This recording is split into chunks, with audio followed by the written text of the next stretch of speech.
Hola, ¿cómo están, estimados estudiantes, hermanos del Instituto Teológico Ministerial INTEMI? Hoy partimos con mucha emoción nuevamente esta materia que vamos a ver, que es de la historia de la Iglesia o historia eclesiástica. Es una materia muy amplia, muy compleja, además, porque tiene muchos procesos de la historia muy amplios, cada uno con su contexto cultural, cada uno con su etapa, así que vamos a verla de manera lo más simple posible, pero a la vez que a usted lo inste a indagar, a investigar, a profundizar en lo que es el estudio teológico, principalmente aquí en lo que vamos a ver en la historia eclesiástica. Ese es el objetivo. Eso es lo que a uno pasa, porque cuando estudia, yo luego mi experiencia, cuando uno estudia teología en mis primeros años, me acuerdo que yo terminaba las materias y decía, oye, qué lata que terminó esta materia, quería profundizar, y he estado un año hablando solamente de una materia, y eso pasa. Pero eso es lo rico de esto, que nos da hambre para poder seguir estudiando, indagando referente a las diferentes temáticas de la escritura.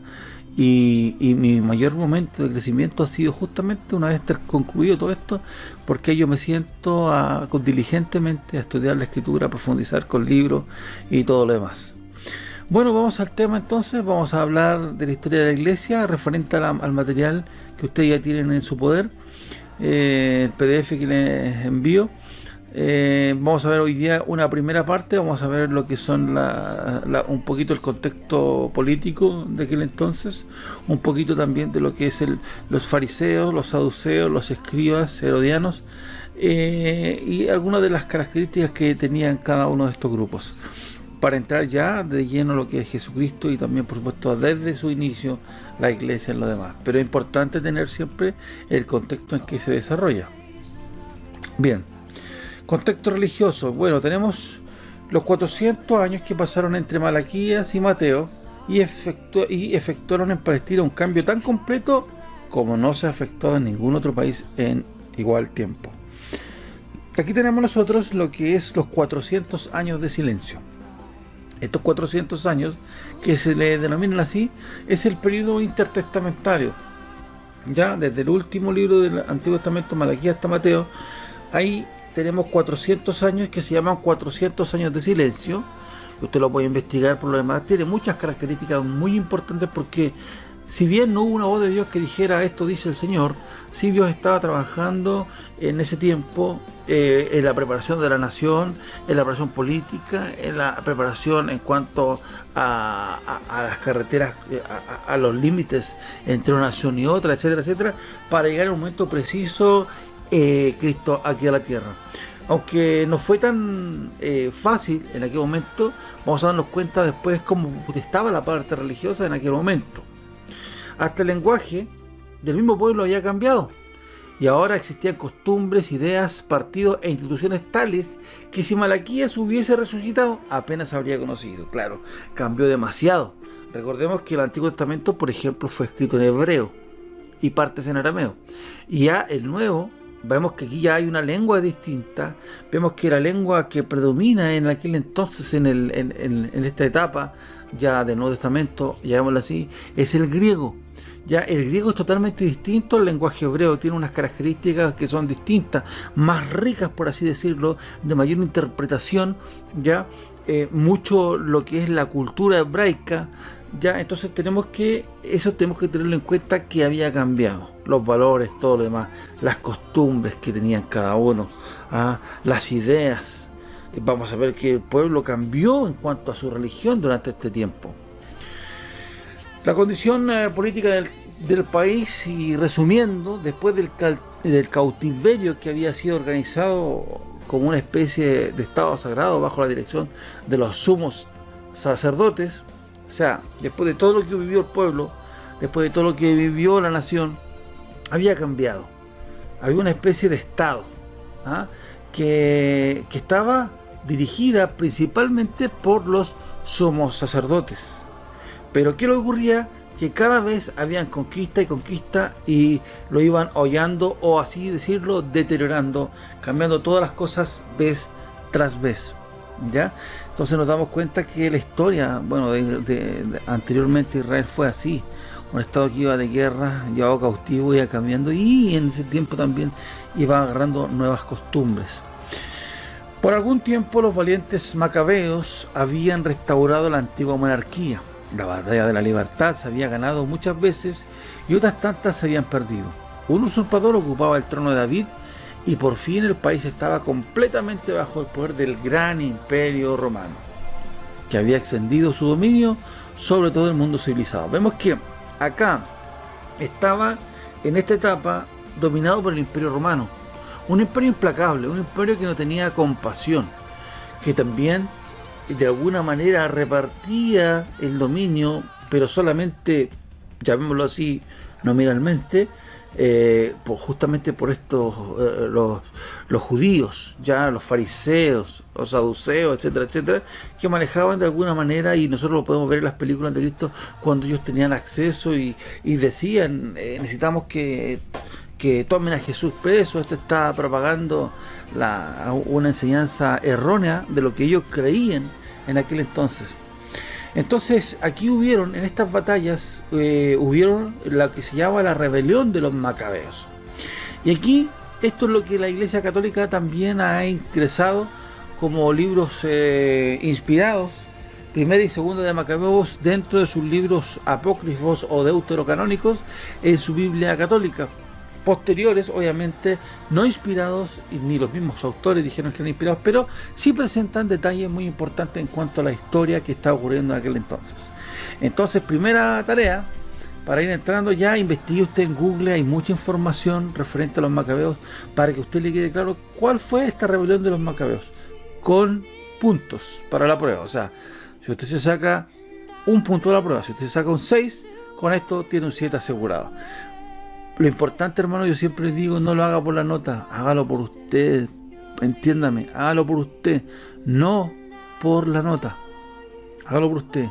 Pero sí tenemos que ser aprobados, por supuesto, pero yo puedo hacer algo, copiar, pegar y sacarme una buena nota, pero la idea no es esa, la idea es cuánto aprendió usted, cuánto puede aprender de lo que está ocurriendo. Bien, vemos que acá que los soldados romanos en aquel entonces pasaban revista en las calles de Jerusalén, andaban de un lado a otro, los estándares romanos ondeaban sobre las fortalezas del país, y también, obviamente, los recaudadores de impuestos,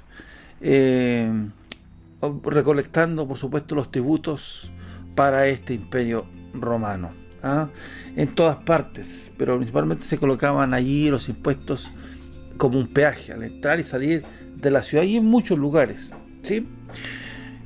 Eran así, recaudaban. Siempre que el imperio romano llegaba a alguna ciudad, cobraba impuestos, ¿no es cierto?, para mantener todo su poderío de alguna manera. Al concilio del Sanedrín, órgano supremo del gobierno judío, le era todavía concedida una sombra del poder, lo que les comentaba delante. Sus presidentes, los sumos sacerdotes, eran viles instrumentos de Roma, puestos y quitados según el capricho de aquella, de Roma. Entonces, de alguna manera tenían poder, pero de alguna manera también se confabulaban con el imperio romano.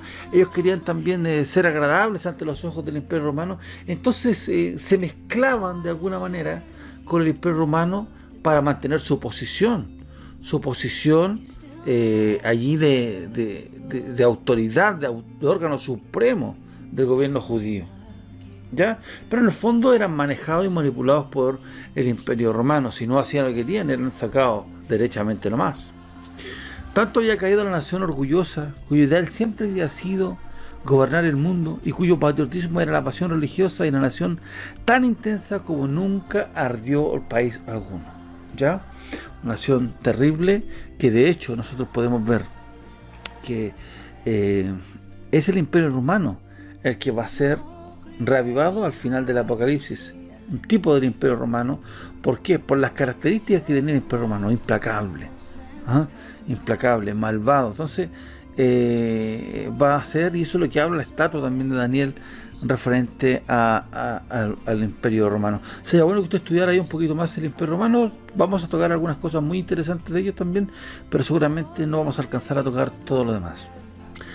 Vamos a ver la condición religiosa y social.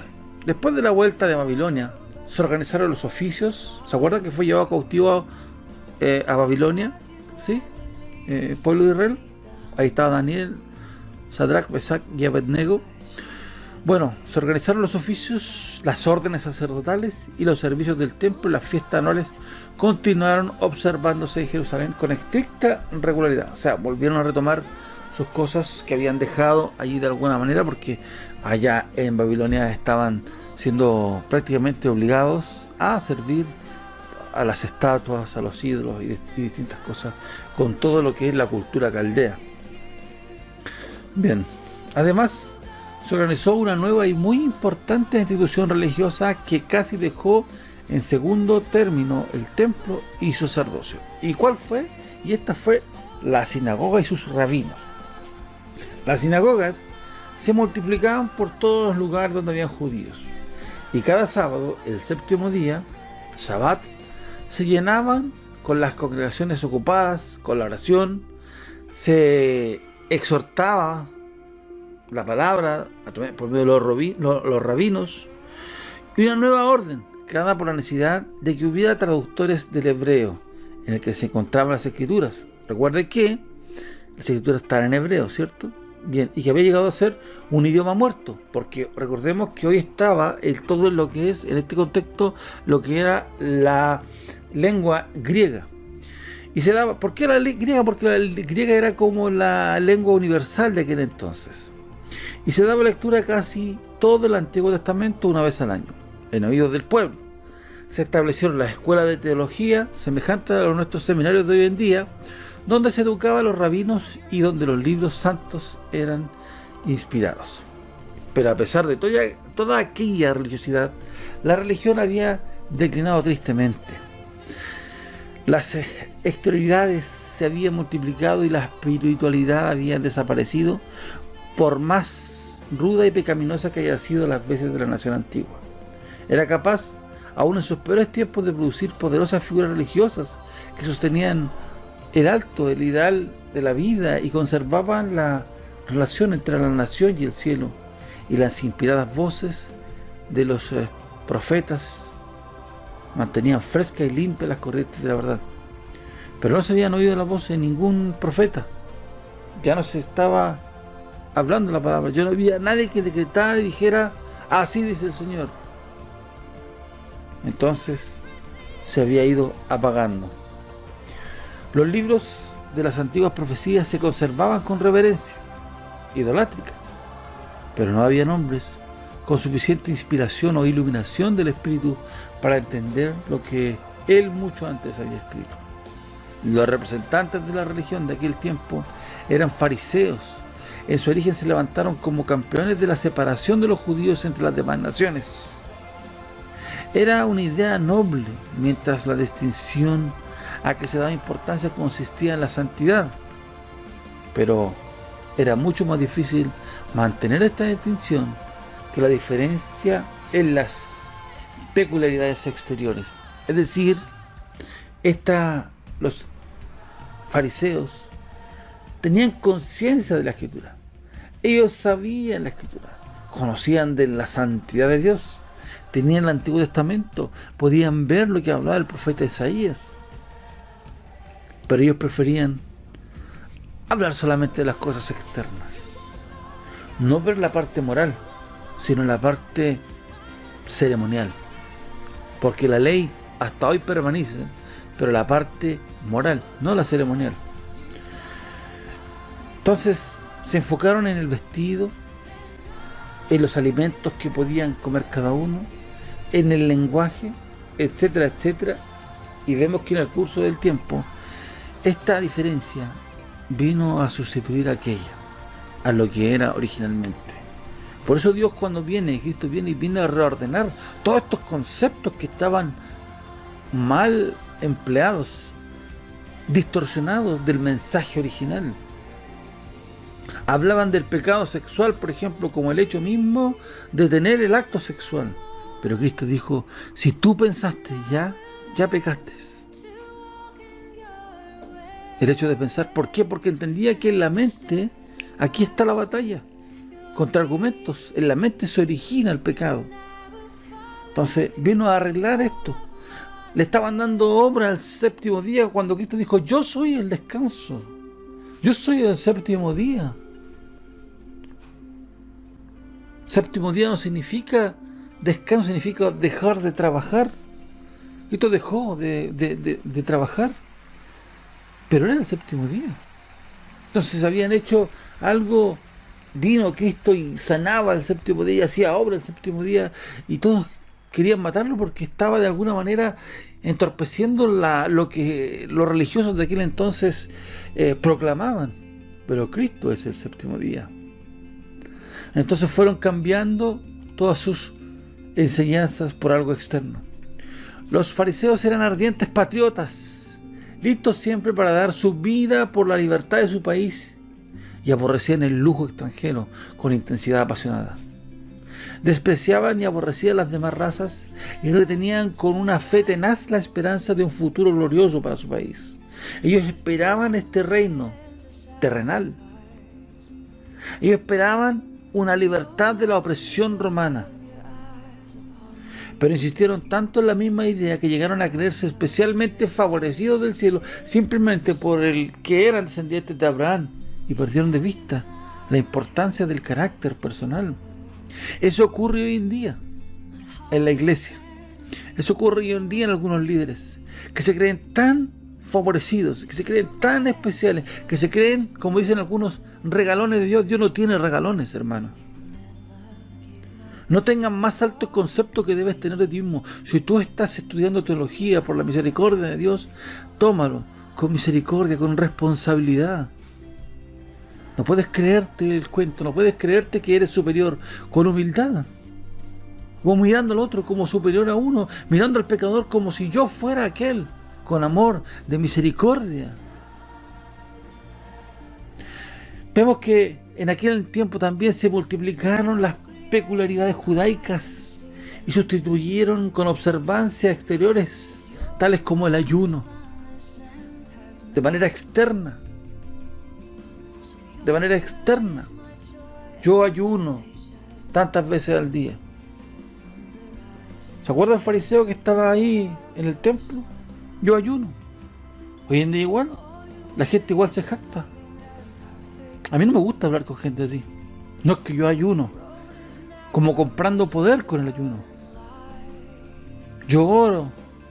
Hermano, Dios conoce, no venga a decir yo hago esto. Si Dios está allí, Dios conoce lo que ora o no ora. Ellos hablaban de los diezmos, de las abluciones, de los sacrificios.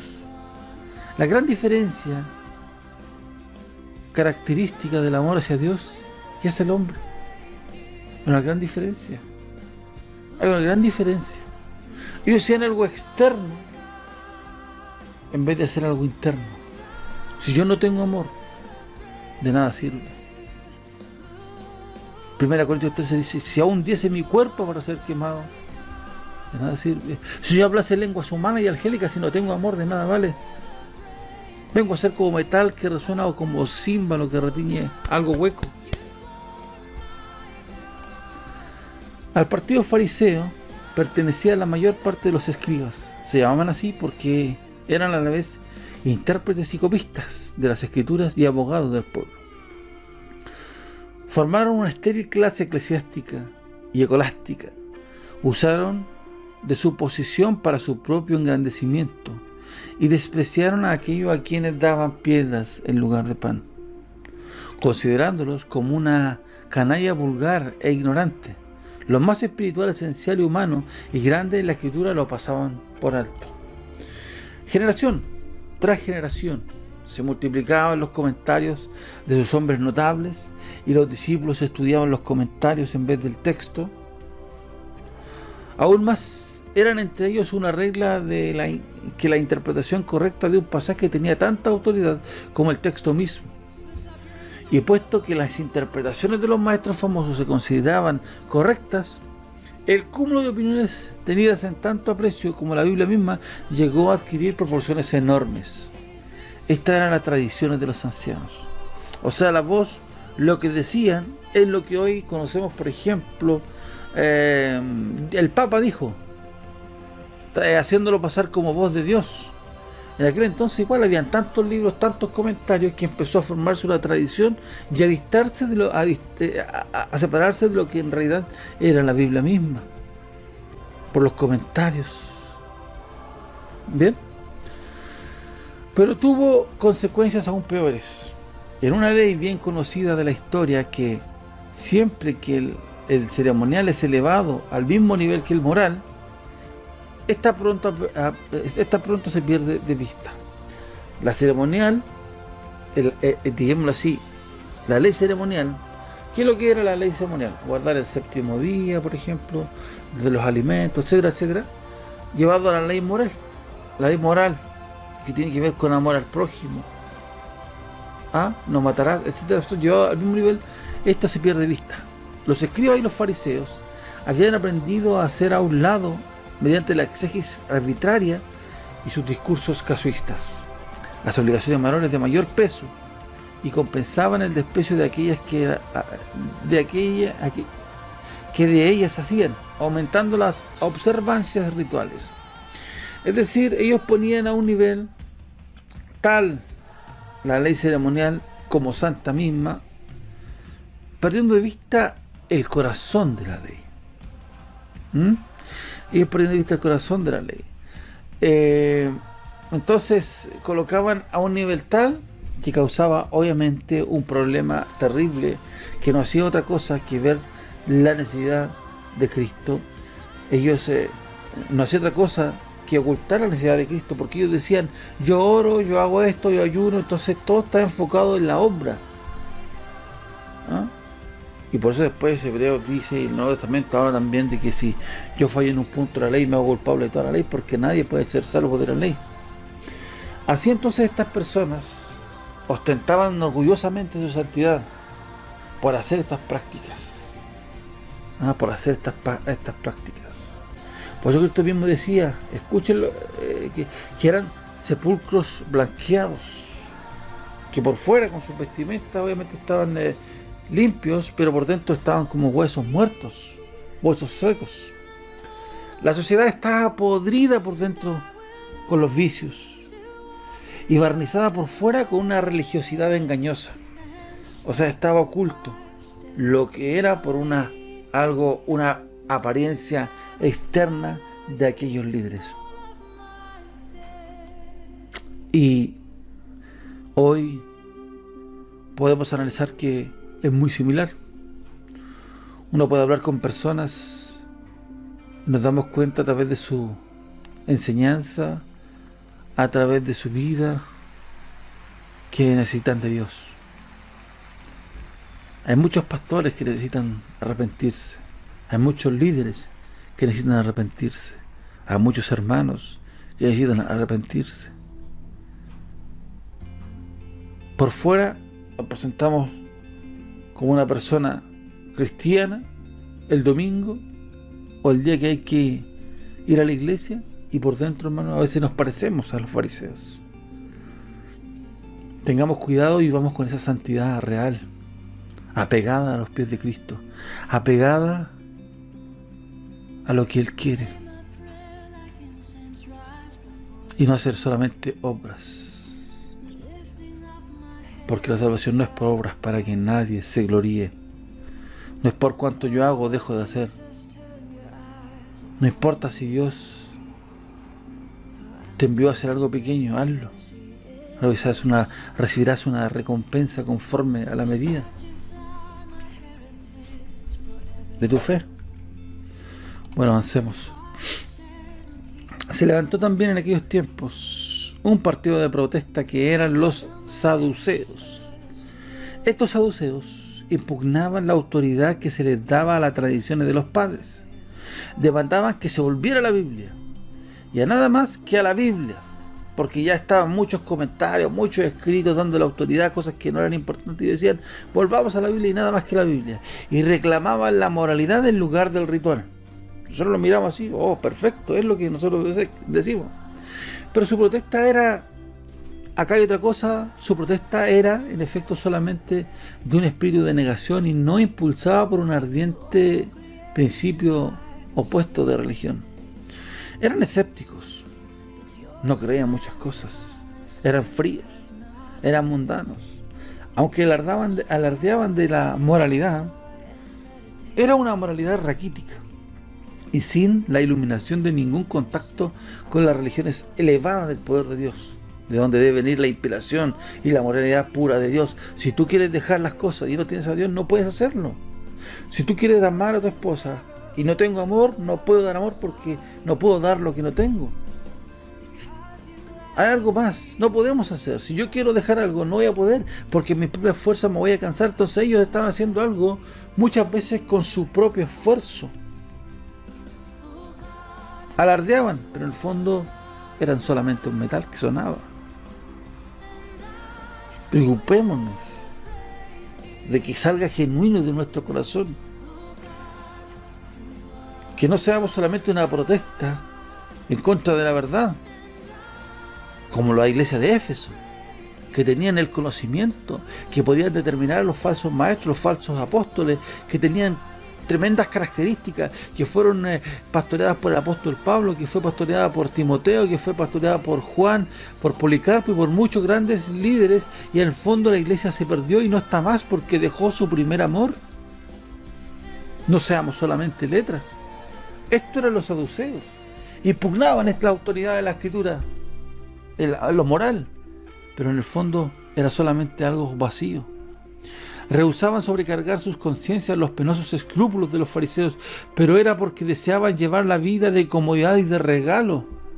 Ridiculizaban el exclusivismo farisaico, pero habían perdido lo que era más propio del carácter, la fe y la esperanza de la nación. Se mezclaban libremente con los gentiles, afectaban la cultura griega, acostumbraban diversiones extranjeras y consideraban inútil pelear por la libertad de la patria. O sea, nos damos cuenta que era solamente ruido, como dice, ruido y pocas nueces. Que no sea nuestra vida así, ruido y pocas nueces. Ellos eran así, hermanos. Rehusaban cargar en su conciencia con los escrúpulos de los fariseos, pero era por la comodidad. Hay mucha gente así, que se hace cristiano, que levanta iglesias por lo que puede obtener, por poder, por ser escuchado, y no por amor genuino. Tengamos cuidado, hermanos, nosotros, y aprendamos de estas lecciones que ocurrían, porque parece una radiografía de lo que ocurre el día de hoy. Más abajo, todavía otras clases numerosas que habían perdido toda conexión con la religión y con la vida social bien ordenada.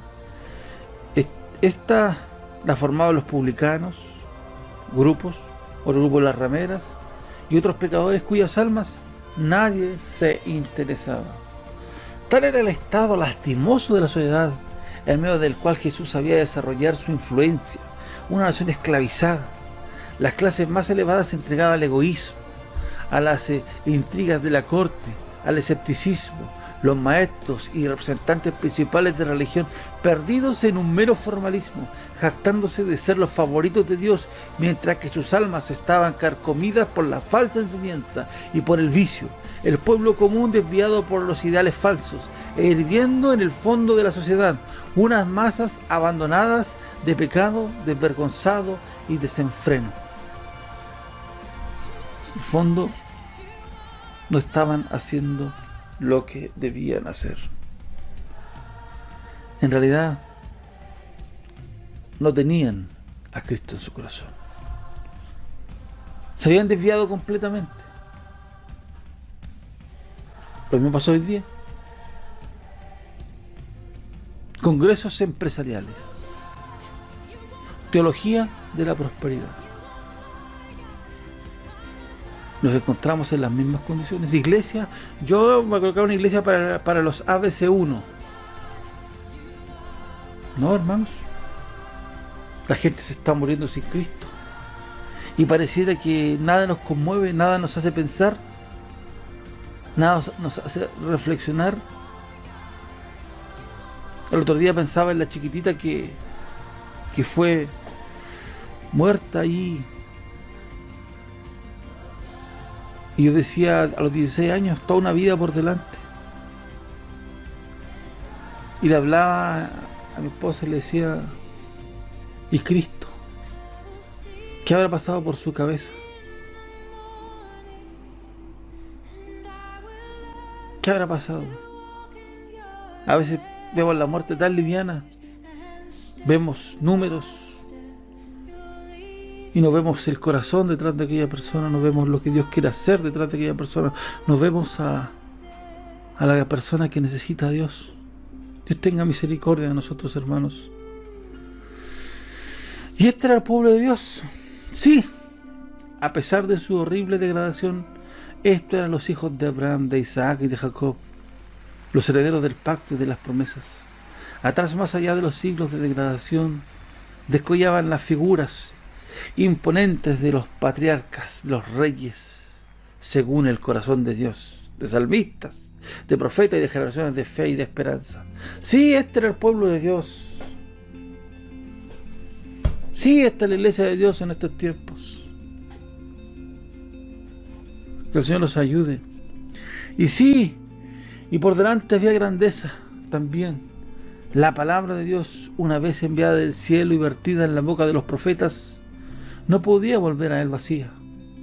Él había dicho que a aquella nación le sería concedida la perfecta revelación de sí mismo, que en ella aparecería el ideal perfecto del hombre, y que de ella saldría la generación de toda la raza humana. Por eso, le esperaba un futuro maravilloso. El río de la historia se había perdido como en las arenas del desierto, pero estaba destinado a reaparecer y a seguir el curso que Dios le había señalado. El término en que se cumpliría esta promesa estaba cercano. Por más que las señales y los tiempos parecían extinguir toda esperanza, ¿no es cierto que todos los profetas desde Moisés habían hablado de uno que había de venir precisamente cuando la oscuridad fuera más profunda y la onda de la degradación, para restaurar la perdida gloria del pasado? Sí, así es, y lo mismo en este tiempo. Cuando Cristo venga nuevamente, ¿hallará fe en la tierra? Es lo mismo, como en los días de Noé, es lo mismo. Vemos que cada vez todo está más mal, todo se desliza, todo se mueve en contra. Pareciera que Cristo no tiene el control, pareciera que Dios está perdiendo la batalla, pero escúchame bien, Dios tiene el control. Dios nunca pierde. Ahí está el Apocalipsis, la iglesia triunfante.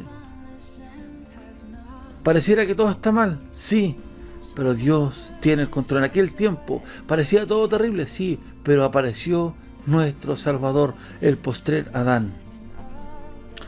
¿Hay hombres buenos aún en las épocas peores de la historia? Había hombres buenos aún en los egoístas y corrompidos partidos judaicos, por supuesto. También los escribas se ocupaban mucho en este punto de las escrituras y eran un distintivo principal de los fariseos el apreciar altamente las esperanzas mesiánicas. Pero ellos habían torcido las profecías sobre el particular por interpretaciones arbitrarias y pintaban el futuro con colores tomados de su propia imaginación y carnal. Hablaban del advenimiento como la venida del reino de Dios y del Mesías como el Hijo de Dios. Pero lo que ellos principalmente esperaban de él era que por la acción de sus maravillas y por su fuerza irresistible libertara a la nación de la servidumbre que estaba haciendo allí Roma y la levantara al más alto grado de esplendor mundano, esperando a un héroe político, militar y religioso. Ellos esperaban al hijo de David,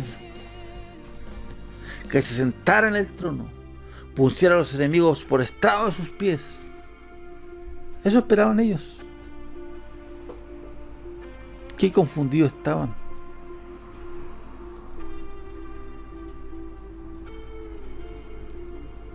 Qué confundidos estaban. Y terminaron matándolo.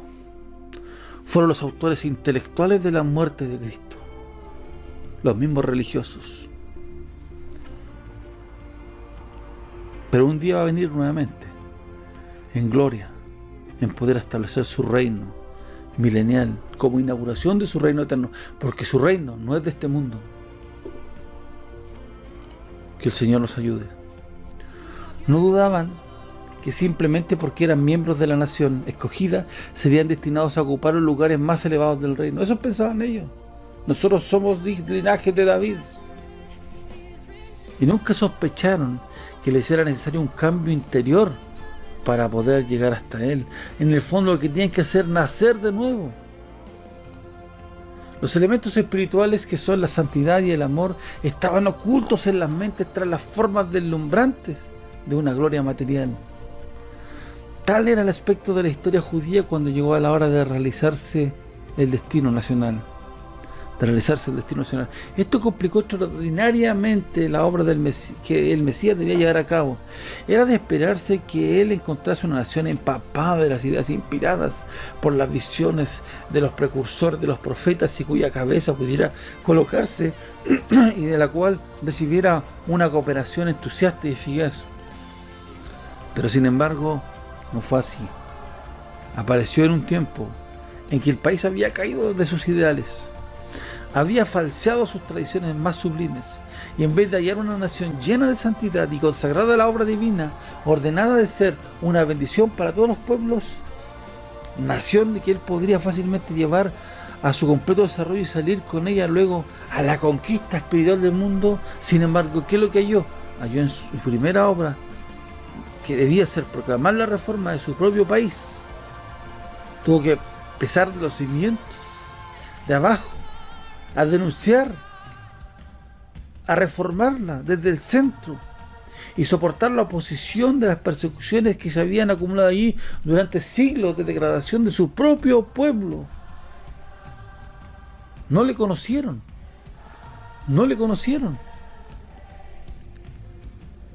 Y ahí fue, en este contexto, donde Cristo iba a venir a esta tierra a trabajar y a dar su vida por nosotros. Esta es la primera parte, hermanos, solamente una introducción de lo que es los fariseos, un poquito escribas, saduceos, y un poquito lo que era la política de aquel entonces, para entrar a lo que es la historia eclesiástica, y vamos a hacer este hermoso recorrido. Muchas bendiciones, no se olviden de la tarea.